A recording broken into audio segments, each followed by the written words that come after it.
Hey guys, I'm Billy, one of the Fuji guys here to show you the brand new XF55-200mm lens. This lens is Fuji's first telephoto zoom lens. We introduced the 18-55 sort of wide zoom lens, and now we basically have the telephoto side of this. It's a great looking lens. I'm at the park today. I want to show you guys some of the cool features that this lens offers. I want to try it out, the autofocus system, see how the image stabilization holds up, and of course, importantly, the built on this lens. So let's just take a look at some of the cool things that this lens has to offer today. Let's just take a look at the design and control of this lens. Of course, you got the lens hood on the front here. It snaps out in place. There is a thread to it. It's about 62 millimeters on this lens, and the hood is, of course, reversible. So if you wanted to be more compact in your bag, you have that option, of course. So I'm just going to snap that back into place. You also got your manual focus adjustment in the front. You got your zoom controls. You got your variable aperture. Again, the apertures are not shown because this is a variable aperture zoom lens. And so, you really have to look at the display to show you what the aperture you're shooting at. You got a couple of switches. You got the OIS on and off switch. And of course, you got your aperture controls from, basically manual or automatic.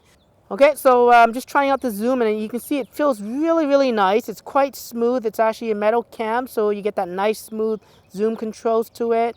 Let me just try the manual focus. I'm going to switch it there, and then use my one-touch autofocus and do a confirmation here. As you can see, and manually change the focus. It's quite nice. There we go. And of course, I'm going to switch it back to the autofocus. I prefer that because it's an AF lens anyways. I do see a squirrel right there. Let's see if I can get a shot of him right there. Perfect. Shoot a wide angle. Very, very fast. So it's a nice control. Let me see change the apertures quickly as well. You can see the apertures do feel nice. It's nice having that, viewfinder, whether it's an optical or electronic. With the telephoto lens, you probably want to have the electronic viewfinder because with the OVF, once you zoom out to a certain point, of course, it's too small and it'll show up with a little red square telling you that that's not going to work. There's another shot here. Perfect.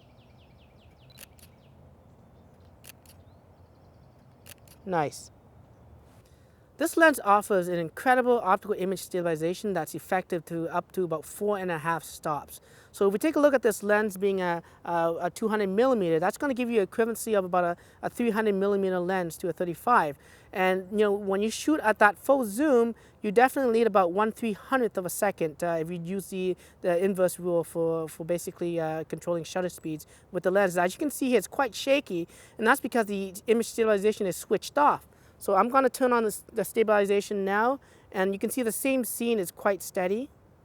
Turn it off, and you can see it actually magnifies my shake. Turn it back on again, and that's basically 4.5 stops. Quite incredible. I can shoot 4.5 stops less in terms of shutter speeds. If this lighting was even a lot more poor, I could actually get away with shooting, at 1/40th of a second if I wanted to, or even lower. Which is quite incredible. Again, this is off. This is on. Off. And on. So let's take a look at the focusing system on this lens. Like we said, it is quite fast. This is at wide open, actually at 55 millimeters, and close up is about 1 meters away. Is the focus distance, minimum focus distance.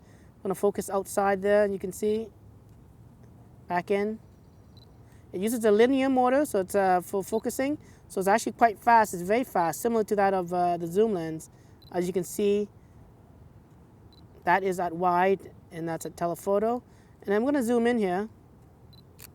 Take a picture of a squirrel. We caught it. At the sign, and let's see what the minimum focus distance here. So as you can see there, and take a shot from there. That's about 1 meter away from me. And now this is the sign back there, and that is basically at full zoom, like I said. So a little bit slow at the telephoto side of things, but it's expected for a zoom lens, and it actually gets proper focus. And then shooting at wide again, as you can see, I can focus even closer to about 1 meters away. So I find that the lens is actually quite usable, and it's quite fast for when you want to do shots of nature, whether it's animals, birds, squirrels that kind of went through our picture right there, as you can see. Very, very nice. Head's popping out. This is awesome. And he just snuck back in again. If you can peel out for me again, that'd be great.